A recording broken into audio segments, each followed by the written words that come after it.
இந்த தேர்தல் வாக்குப்பதிவு தொடர்பாக விஜய் வெளியிட்டுள்ள அந்த அறிக்கையில் ஒரு அசகாய சூரர்கள் மட்டும்தான் அரசியலில் இருக்க முடியும் என்ற அந்த மாயாஜால கணக்கை உடைத்து நொறுக்கி இருக்கிறது இந்த வாக்குப்பதிவு அப்படின்னு விஜய் சொல்லியிருக்கிறாரு. அவருடைய வாக்கு சதவீதம் என்பது பல்வேறு கணிப்புகள்லேயும் அந்த 20% தான் வருது. இப்போ நம்ம நந்தகுமார் சொன்ன மாதிரி 20% என்பது வெற்றிக்கான அந்த எல்லை அல்ல, அது 30-35 தாண்டும் போது தான் அந்த வெற்றி பெற முடியும் என்று கூறுகிறார். ஆனால் அவருடைய அந்த அறிக்கை, அதே போல திமுக தலைவர் மு க ஸ்டாலினும் அறிக்கை வெளியிட்டிருக்கிறார் இது தொடர்பாக. இது அதிமுக பொதுச் செயலாளர் அது தொடர்பாக இந்த கருத்தும் இதுவரை தெரிவிக்கவில்லை. அன்புமணி ராமதாஸ் கருத்து தெரிவித்திருக்கிறார், இது ஒரு மாற்றத்திற்கான வாக்குகள் என்று. இந்த வாக்கு சதவீதம் பிரிப்பது யாருக்கு பாதகமாக அமையும், சாதகமாக அமையும்? ஏன்னா நந்தகுமார் சார் ஒரு கருத்து சொல்லியிருக்கிறார். உங்களோட கணிப்பு அல்லது கருத்துல எப்படி இருக்கு சார்? நிறைவா சொல்லுங்க உங்களோட கருத்தை. ஆக்சுவலா என்னன்னா, இந்த நான் ஏற்கனவே முதல் சுற்றுல சொன்ன மாதிரிதான், இவர் வாக்குகளை பிரிப்பதுல எந்த மாற்றமும் இல்ல, பிரிக்கிறார். வாக்குகளை கண்டிப்பாக பிரிப்பார். இந்த வாக்குகள் பிரிவதனால என்ன நடக்கும் அப்படின்னா, கடந்த 2021 தேர்தலோடு ஒப்பிட்டு பாத்தீங்கன்னு சொன்னா பல இடங்கள்ல குறைவான வாக்கு சதவீதம் வெற்றி தோல்வி தீர்மானிக்கப்பட்டுச்சு. சில இடங்கள்ல திமுகவுக்கு சாதகமா இருந்தது, சில இடங்கள்ல அதிமுகவுக்கு சாதகமா இருந்தது. அங்கெல்லாம் பாத்தீங்கன்னா ஒரு 2000 ஓட்டு, 3000 ஓட்டு, 500 ஓட்டு, இந்த மாதிரி பல சிக்கல்கள். இப்போ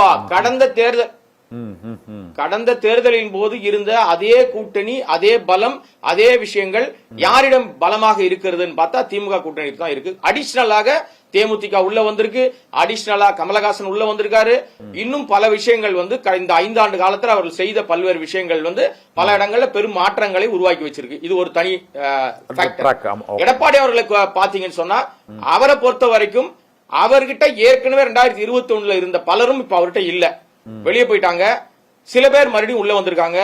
அங்கேயும் பல உள்ளே வெளியே விளையாட்டுகள் நிறைய நடந்திருக்கு.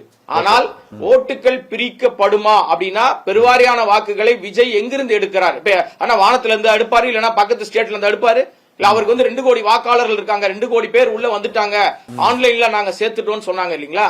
அப்ப அவங்க எல்லாம் பெரும்பாலும் உலகம் முழுக்க எங்க, ஏன்னா ஆன்லைன் சேர்க்கை நம்ம கணக்கில் எடுக்க முடியாது, எல்லா இடங்கள்ல இருந்து சேர முடியும். களத்துல ஓட்டு யார் போடுவாங்க அதுதான் கணக்கு. அப்ப களத்துல ஓட்டு போடும்போது யாருடைய ஓட்டை பிரிக்கிறார்னா, பெரும்பாலும் இப்ப நாம் தமிழர் இளைஞர்கள் இருந்தாங்க. அதனாலதான் எங்க அண்ணன் சீமான் கொஞ்ச நாளைக்கு முன்னாடி ரொம்ப கொந்தளிச்சாரு. ஒண்ணு இந்த பக்கம் நில்லு தம்பி, இல்லன்னா அந்த பக்கம் நில்லு, நடுவுல நின்னா லாரி ஏறிடும் அப்படின்னு சொல்லி ரொம்ப காட்டமான விமர்சனங்கள்லாம் வச்சாரு. அதுக்கப்புறம் பாத்தீங்கன்னா அங்கேயும் ஒரு செக்டார் அந்த இளைஞர்கள் பட்டாலும் இந்த பக்கம் திரும்பிச்சு. இன்னைக்கு நடிகர் மாயை என்பது அதிகமா இருக்கு சார், மாற்றம் இல்ல.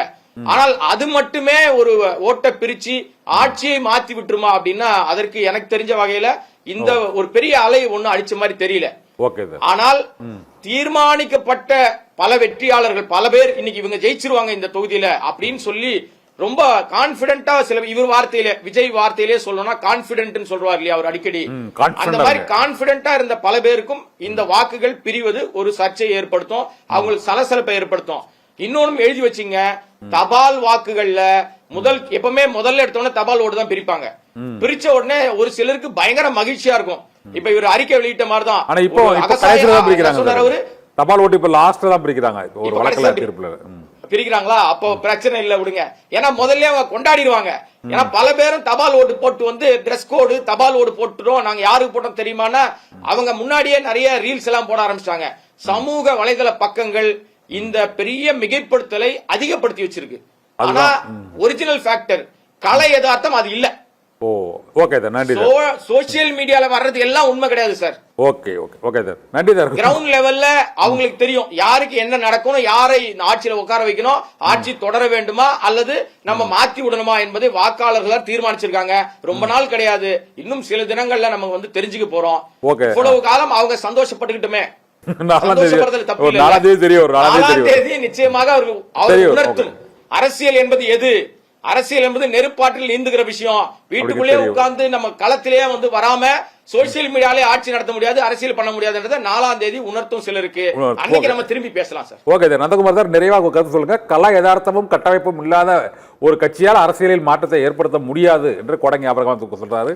நிறைவா உங்க கருத்தை சொல்லுங்க. இந்த கலா யதார்த்தம் என்பது எப்படி இருக்கு? இல்ல, அரசியல்ல மாற்றத்தை அவங்களால ஏற்படுத்த முடியும். ஏன்னா இப்ப அப்ரஹாம் சொல்ற மாதிரியே பாத்தீங்கன்னாக்கா, யாரு வெற்றி தோல்விங்கிறத அவங்க வாங்கக்கூடிய வாக்கு நிர்ணயிக்கும். அப்ப அரசியல்ல ஒரு மாற்றம் ஏற்படுத்த முடியுமா? அவங்களால ஏற்படுத்த முடியும். ஆனா அது அவங்களுடைய வெற்றிக்கு அவங்க ஆட்சிக்கு அமைக்கிறதுக்கு உதவுமான இன்னைக்கு இருக்கக்கூடிய சூழ்நிலையில வந்து கொஞ்சம் சந்தேகமா இருக்கு. Okay. உதாரணத்துக்கு வந்து பாத்தீங்கன்னா போன தடவை 30,000 வாக்குக்கு கீழே விக்டரி மார்ஜின் 185 சீட்டு இருந்தது. தமிழகத்துல நிர்ணயிக்கப்பட்டது. அது 64 சீட்டு வந்து அதிமுகவும் 121 சீட்டு திமுகவும் வெறும் 30,000 வாக்குக்கு கீழே. அதுலதான் இருந்தது. அப்போ இவர் வந்து வாங்கக்கூடிய வாக்கு சரியா பிரிச்சாலும் இதை அப்படியே பிரிச்சு போடும். அதிமுக பக்கம் திமுக பக்கம் அதிமுகவையும் பிரிச்சு போடும். அதனால அதோட இந்த மாதிரி மக்கள் வந்து வாக்கு சதவீதம் ஒரு 4.35% அதிகரிக்கிறது எப்ப ஒரு ஆட்சியாளர்களுக்கு எதிரான மனநிலையை தான் அது வந்து காமிக்குது நமக்கு.